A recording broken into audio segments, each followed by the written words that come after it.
समान मतं पडलेत की रे. कोण राहिले मतदान करायचं?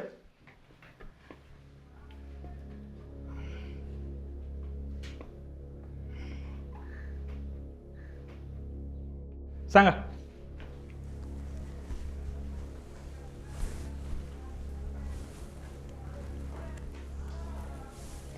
अभिजित पवार.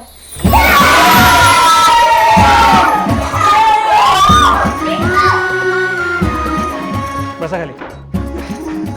अभिजित, चांगली माणसं जोडून ठेवलीत की रे. पण मॉनिटर झाला म्हणजे अभ्यासाकडे दुर्लक्ष होता कामा नये.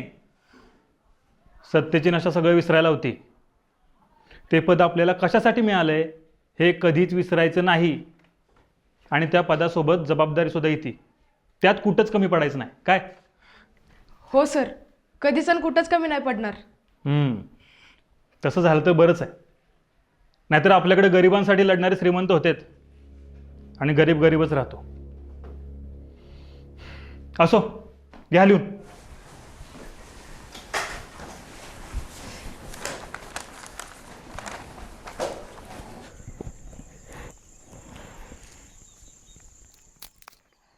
या ब्या इकडे. थांब, वाईच राहिले, आलो.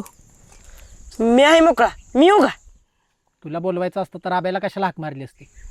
ते बी खरं आहे, पण ह्या आब्यापेक्षा तुझं चांगलं काम करू शकतोय मी. नाही, आब्याला फक्त शाळेतलं येतं, मला सगळं येतं, घरातलं बाहेरचं. काय निरोप बिरोप आहे का?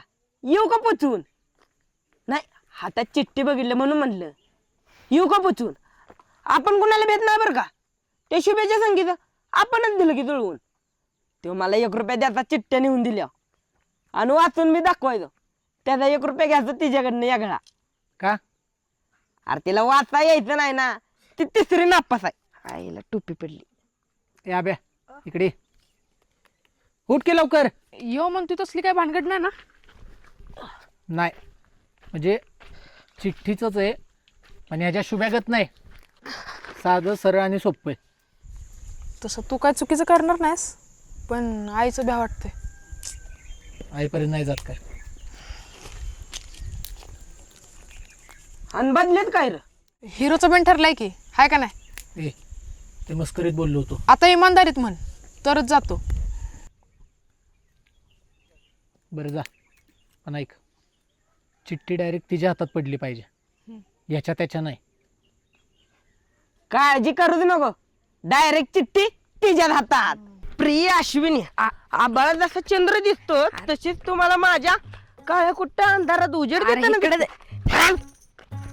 समुद्राच्या तळासारखं आहे ना, तर खोली मस्त येत नाही पण जाणवते. वा वा, पाण्याखालून वाळू सरकून जावी तसा वेळ भरकन निघून जातो तू सोबत असलीस की. थांब की इथेच.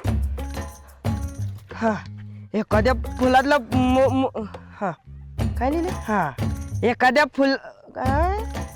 एखाद्या फुललेल्या फुलातला मधुकर. अरे मधुकन असेल. हा तेच ते मधुकन. म्हणले ना, मधुकन वेचण्यासाठी जसं फुलपाखरू बिरबिरत तसा तुझा वावर आहे. तू पडलेलं मला सगळ्यात गोड स्वप्न आहेस, ज्यातून मला कधीच जागो व्हावंसं वाटत नाही. हे घे. अरे काय लिहिलंय हे? चिठ्ठी लिहिल्या का मराठीचं पुस्तक लिहिलंय? असं कोण लिहितोय? एवढा कशाला शिकलाय तुझा भाऊ? वाचाय तर सगळं आलं, पण काहीच कळलं नाही. कळतंय की सगळं.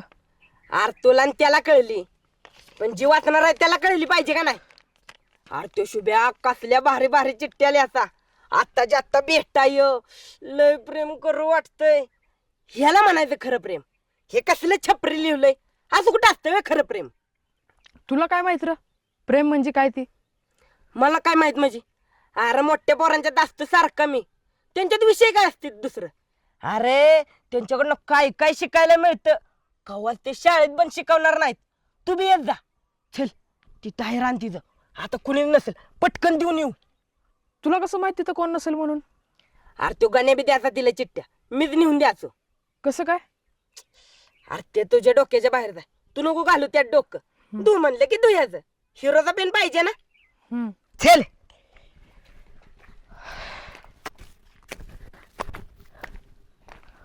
ओके चल.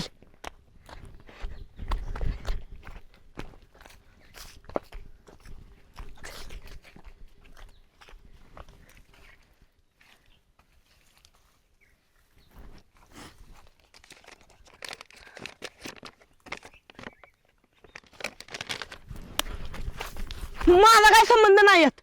ह्यो म्हणला चल म्हणून मी आलोय. मला यातलं काहीच कळत नाही. तुझी हिंमत कशी झाली रे मला असलं काय द्यायची?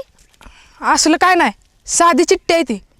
आणि तुला कळली नसेल तर मला सांग, मी वाचून दाखवतो. मला कळल्या. बघ म्हणलेलं कोण आहे, ह्याला कळल्या.